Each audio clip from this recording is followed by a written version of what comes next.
اپنی ساس سسر کی خدمت کرتی۔ بعض دفعہ اگر اس سے کوئی کام غلط ہو جاتا تو ساس اسے باتیں بھی سنا جاتی، یہاں تک کہ سسر بھی اسے کوئی بات کر دیتا تو وہ چپ کر کے سہ جاتی، کیونکہ جانتی تھی کہ یہ فرقان کے والد ہیں۔ ایک مرتبہ سسر نے اسے چائے بنانے کو کہا۔ اس کی طبیعت بہت خراب ہو رہی تھی، مگر اس کے باوجود وہ سسر کے لیے چائے بنا کر لے کر آئی۔ جیسے ہی چائے سسر کو پکڑانے لگی تو اچانک اسے چکر سے آ گئے اور وہ ٹرے اس کے ہاتھ سے چھوٹ کر گرما گرم چائے سسر پر گر گئی۔ چائے کا گرنا تھا کہ سسر بکھلا کر اٹھا اور ایک تھپڑ شازیہ کے منہ پر مار دیا۔ تھپڑ کھا کر شازیہ زمین پر گر چکی تھی۔ سسر اسے گالیاں دینے لگا تھا اور وہاں سے بکھلاتا ہوا چلا گیا۔ شام کو جب فرقان گھر آیا تو ویسے ہی کام سے تھکا تھا۔ شازیہ نے اسے روتے ہوئے سسر کی شکایت لگا دی تو فرقان الٹا غصے سے اسے ہی ڈانٹنے لگا کہ جب تم ان پر گرما گرم چائے ڈالو گی تو کیا وہ تمہیں پھولوں کے ہار پہنائیں گے؟ ارے اندھی تھی کیا جو میرے ابا پر چائے گرا دی؟ وہ بھی الٹا شازیہ کو ڈانٹنے لگا تھا۔ اس پل اسے اپنے ابا کی بہت یاد آئی تھی۔ اس کے ابا نے تو آج تک کبھی ماتھے پر بل ڈال کر بھی شازیہ کو نہیں دیکھا تھا، اور جہاں اس کے ساتھ یہ سلوک ہو رہا تھا اس کا جی چاہا کہ ابھی جا کر اپنے والد سے ملاقات کرے۔ اس نے روتے ہوئے فرقان سے کہا کہ مجھے اپنے والد کے پاس جانا ہے، مجھے ان کی بہت یاد آ رہی ہے، مگر فرقان نے اسے ملنے سے انکار کر دیا۔ اب تو وہ بات بات پر اسے تانے دینے لگا تھا کہ تمہارے ابا کو تو تم سے کوئی محبت ہی نہیں تھی، انہیں اپنی ساری محبت اپنی جائیداد سے تھی۔ تم جو اپنے ابا کے قصیدے پڑھتے ہوئے کہتی رہتی ہو کہ انہیں تم سے بےحد محبت تھی، اسی لیے انہوں نے دوسری شادی نہیں کی، یہ غلط ہے۔ انہیں تو محبت صرف اور صرف اپنی دولت سے تھی، اگر دوسری شادی کر لیتے تو اس میں ان کی دوسری بیوی کا بھی حصہ ہوتا، اسی لیے انہوں نے شادی نہیں کی، اور اب دیکھو تمہیں بھی بیاہ کر تم سے اپنی ساری دولت چھین لی۔ شازیہ ایسی باتیں سن سن کر اپنے ابا کے بارے میں بھی بدگمان سی ہونے لگی تھی۔ وہ بہت ہی کم اپنے والد نواز کے پاس جایا کرتی۔ پھر نہ جانے فرقان کے دماغ میں کیا چلنے لگا کہ اس نے اپنا رویہ ایک مرتبہ پھر شازیہ کے ساتھ ٹھیک رکھنا شروع کر دیا اور اس سے بڑے ہی پیار محبت سے بات کرتا اور اسے اعتماد میں لینے لگا۔ ساس اور سسر اسے بے تحاشا لڑتے تو فرقان نے اس کی خاطر والدین سے بھی لڑائی کرنا شروع کر دی۔ ایک روز اپنے والدین سے ہی لڑ جھگڑ کر کہنے لگا کہ میں اب آپ لوگوں کے ساتھ اس گھر میں نہیں رہوں گا، جہاں میری بیوی کی عزت نہ ہو، مجھے شازیہ سے بڑھ کر تو آپ لوگ بھی نہیں ہیں۔ یہ سن کر تو شازیہ خوش ہوئی تھی کہ فرقان اس کی خاطر اپنے ماں باپ سے بھی لڑ رہا ہے، مگر اس کے پیچھے کی کہانی کیا تھی وہ ہرگز نہیں جانتی تھی۔ فرقان والدین کو چھوڑ کر الگ گھر میں شفٹ ہو گیا، جہاں پر ان دونوں کے علاوہ اور کوئی نہیں رہتا تھا۔ فرقان کا لالچ اس حد تک بڑھ چکا تھا کہ وہ کسی بھی طرح اپنی بیوی سے اس کی جائیداد ہتھیانا چاہتا تھا۔ وہ کئی طرح کے منصوبے بناتا کہ کیسے شازیہ کو مجبور کرے کہ وہ جا کر اپنے ابا سے جائیداد وصول کرے۔ یوں ہی کئی سال گزرتے گئے۔ شازیہ نے ایک بیٹے کو جنم دیا۔ بیٹے کی پیدائش کو ابھی 2-3 ماہ ہی ہوئے تھے کہ نواز شدید بیمار رہنے لگا۔ اس نے کئی مرتبہ کال کر کے شازیہ سے کہا کہ وہ یہاں آ کر اسے مل جائے، مگر شازیہ گھر کے کام اور بچوں میں اتنی مصروف تھی کہ اپنے ابا تک سے ملنے کا اس کے پاس وقت نہیں تھا۔ آخرکار ایک روز اس کا دل پسیج ہی گیا اور وہ اپنے بیٹے کو ساتھ لے کر اپنے والد کے ہاں چلی گئی۔ اس کے والد بستر مرگ پر تھے۔ اپنے والد کو اس حال میں دیکھ کر تو وہ تڑپ اٹھی تھی۔ شرمندہ شرمندہ سی اپنے والد کا ہاتھ پکڑ کر بیٹھ گئی تو بیٹی کو سامنے دیکھ کر تو نواز جیسے خود کو تھوڑا بہتر محسوس کرنے لگا تھا۔ کہنے لگا کہ بیٹی، کیا تم فرقان کے ساتھ خوش ہو؟ وہ تمہیں پریشان تو نہیں کرتا؟ شازیہ نے اپنے ابا کو پورا یقین دلایا کہ وہ نواز کے ساتھ بہت خوش ہے۔ نواز تو اس کی زندگی میں خوشیاں لے کر آیا ہے۔ یہ سن کر نواز کہنے لگا کہ چلو، میں تو یہ تمہاری خوشیاں ہی چاہتا تھا، بس میری یہ جائیداد اور میرا سب کچھ اب تمہارا ہی تو ہے۔ مجھے تو یہ ڈر تھا کہ کہیں تمہارا شوہر تم سے یہ جائیداد نہ چھین لے، مگر اب میں جانتا ہوں کہ میں زیادہ دن کا مہمان نہیں ہوں، اس لیے میں یہ جائیداد تمہارے نام کرنا چاہتا ہوں۔ یہ سن کر شازیہ رونے لگی تھی۔ بہرحال اس نے ابا کی اس بات کے بارے میں ابھی تک فرقان کو نہیں بتایا تھا، کیونکہ فرقان اب کافی دیر تک گھر سے باہر رہنے لگا تھا۔ ہر وقت گھر سے باہر رہتا، گھر آتا تو شازیہ سے لڑائی جھگڑا کرنا شروع کر دیتا۔ اسے ایسا لگ رہا تھا جیسے اب وہ اس سے اکتاتا جا رہا ہے۔ انہی دنوں نواز کی وفات بھی ہو گئی۔ مرنے کی خبر سن کر تو شازیہ پھوٹ پھوٹ کر رونے لگی۔ وہ 1 ہفتے تک اپنے والد کے ہی گھر رہی تھی۔ یہی بہترین موقع تھا۔ فرقان نے شازیہ کا بے حد خیال رکھا۔ اسی بیچ وصیت بھی سامنے آ گئی کہ شازیہ کی تمام تر جائیداد صرف اور صرف اس کی ملکیت ہے۔ اس کے شوہر کا اس پر کوئی حق نہیں ہے۔ ہاں، اگر وہ اپنی مرضی سے کسی کو کچھ دینا چاہے تو وہ دے سکتی ہے۔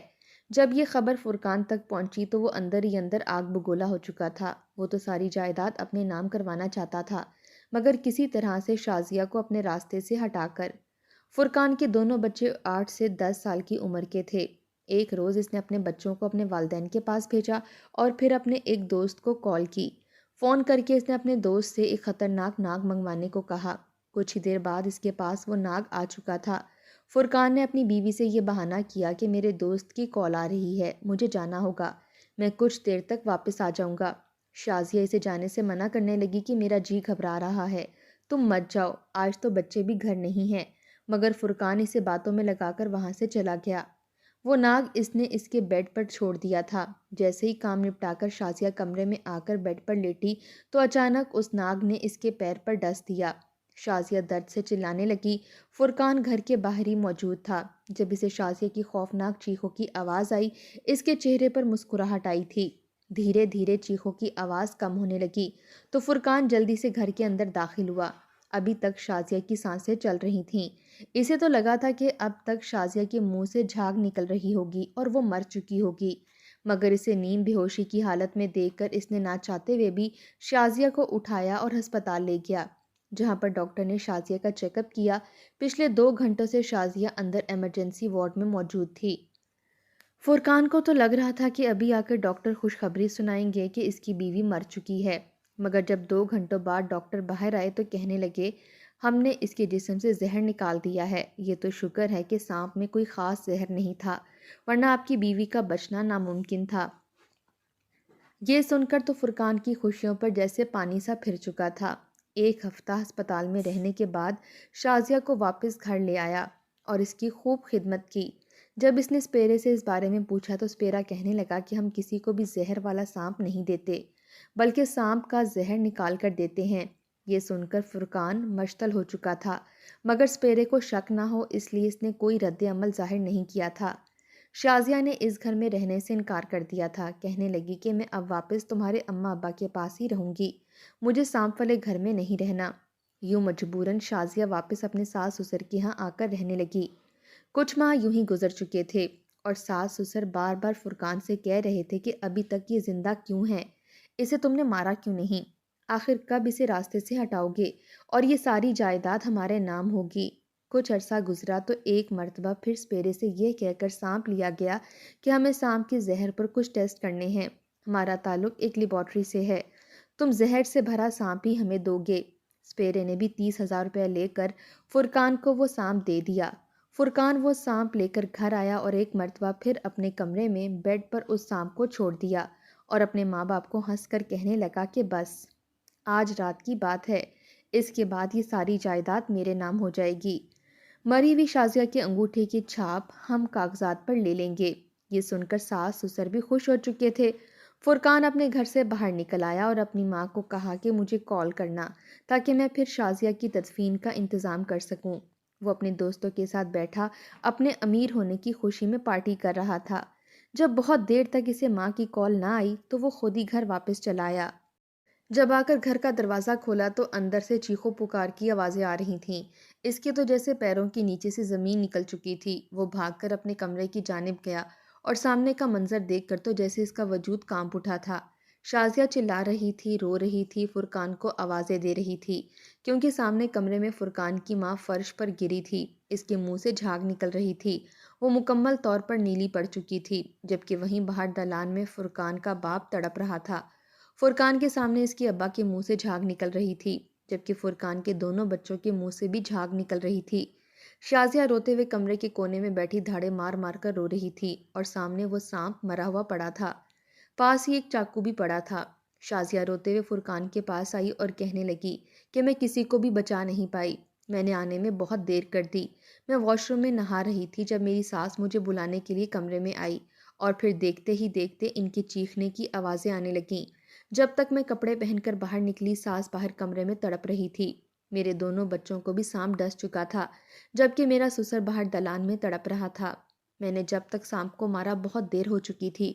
فرقان کے تو جیسے ہوش و حواس گم ہو چکے تھے، وہ جس کو مارنا چاہتا تھا وہ صحیح سلامت تھی اور اس کے بدلے میں خدا نے کیسا انصاف کیا تھا کہ اس کے ماں باپ اور اس کی اولاد اسی سانپ کے کاٹنے سے مر چکی تھی۔ فرقان تو دھاڑے مار مار کر رونے لگا، اپنا منہ پیٹنے لگا، کہنے لگا کہ یہ کیا ہو گیا؟ یہ سانپ تو میں نے تمہیں مارنے کے لیے منگوایا تھا، مگر اس نے تو الٹا میرے ماں باپ اور بچوں کی ہی جان لے لی۔ وہ روتے ہوئے شازیہ کے سامنے خود سچ اگل رہا تھا۔ فرقان کے دل میں کس قدر زہر بھرا تھا، یہ سن کر تو شازیہ کا دل گویا پھٹنے کو گیا تھا۔ چار چار میتیں گھر میں پڑی تھیں۔ کچھ دیر بعد پولیس آئی۔ شازیہ نے خود بیان دیتے ہوئے اپنے شوہر کو گرفتار کروایا تھا۔ شازیہ کی حالت بری تھی، آخر کو اس نے اپنے بچوں کو کھویا تھا۔ ساتھ شوہر کی سچائی نے بھی جیسے اس پر قیامت لا کھڑی کی تھی، جبکہ وہیں فرقان دنیا سے بیگانہ، اپنے ہوش و حواس سے بیگانہ، خود کو پولیس کے حوالے کر کے اپنے کیے کی سزا بھگتنے کے لیے جا چکا تھا۔ اس پل شازیہ کو اپنے والد نواز بہت یاد آئے تھے۔ کاش وہ اپنے والد کی بات مان لیتی تو شاید آج اس کی زندگی کچھ اور ہوتی۔